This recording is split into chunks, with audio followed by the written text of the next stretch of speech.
My name is Joshua. I want to introduce you to Godot AI, a plugin that I've been working on for Godot that helps you with answers to code and helps create code um, and all the cool things that AI can do. But this time it's built into Godot.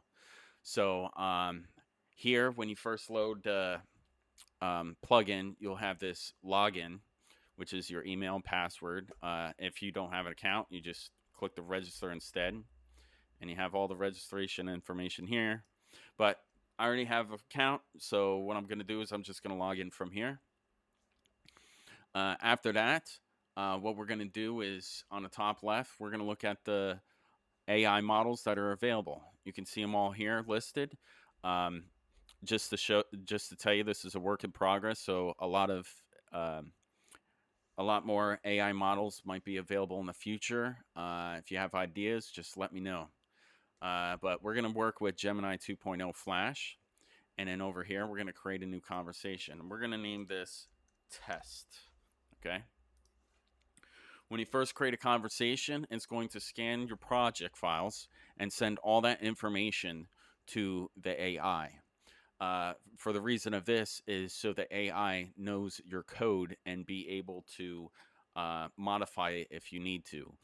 Now, this is the thing is we don't like the counts are not going to we're not going to have your code in our counts. So what we're going to do is we're going to use a encryption to encrypt it, and the only people that can access it is the people that put their information in, with their user and password. So um, anyway, back to what I'm saying is okay. So we made it a new chat.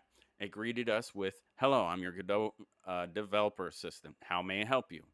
Uh, let's further this by saying hello back. Hello. Who are you? And it comes back at you with even more details of who the AI is, and it's specifically for Godot 4.4. So let's do some testing here. So first thing, let's create a hello world script. All right. Now what it's going to do is give us a script for hello world, uh, and say you want to apply the code. You just click to apply code. This window will pop up, and this is the code that it'll create. Now this is a new file, which you can see on the top right here. So it's going to create a new file with that code in it. So we're going to click apply changes, and then close. And then I'm going to click out of Go and come back, and then boom, hello world appeared here, the GD that it created, and it's right there. Okay, now let me show you some other things. Okay, let me see this test.gd, this script right here. We're going to change this variable right here. So let's do, can you change variable test name to its underscore working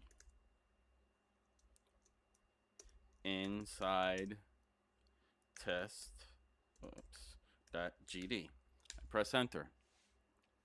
Now it's going to update the code. I'm going to click to apply code. On the left, this is what it shows. In the red, that's what it's going to delete or modify. And on the green, it shows what it modified and what it's going to look like afterwards. So as you can see, left is the original. The right is the modified code. So I'm going to hit apply changes, and then I'm going to close this out. Now, as you see in the bubble, it says applied. So if I click here, it gives more information. Well, don't mind it. This is going to be, remember, this is work in progress. So some of this is going to change and look better. So anyway, I'm going to click OK.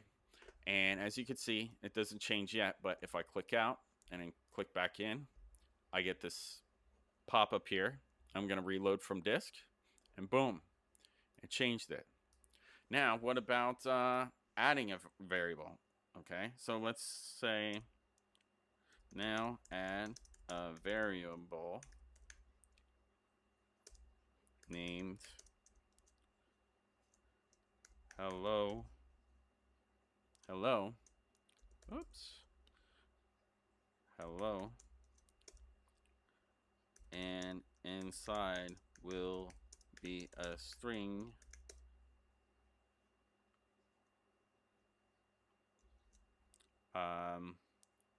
We are coding with AI and Godot. All right. Um, and this is going to be for test.gd. So what this is going to do is going to modify it. Click here to apply code. There's the new code that it's applying. Rare coding with AI and Godot. And I'm going to hit apply changes. Close. Click out. Click back in. Reload. Boom. It's right there. Check that out. So, but say like you don't like the changes. Well, we have a feature that you might love. It's called Time Machine. What allows us to do is to go back in time or forward in time. This is what the arrows are for. So say I don't like this here. I can go back in time, and what I'll do is eliminate that chat that was there and also eliminate this code. Now let me click out and click back in, reload from disk, and it removed the code. And say I want to remove more code, I can just go forward, go back as many times as I want, and say I want the code to come back. Be like, wait a second, I need that code to come back. So I can forward it in time and it would come back. And all I have to do is click out and then click back, and then all comes back. And that is my demonstration. You can also create more conversations. So test 2. And you can go back to between the two conversations. And that's it. Hope you enjoyed the plugin that I'm working on, and it'll be available soon. Take care.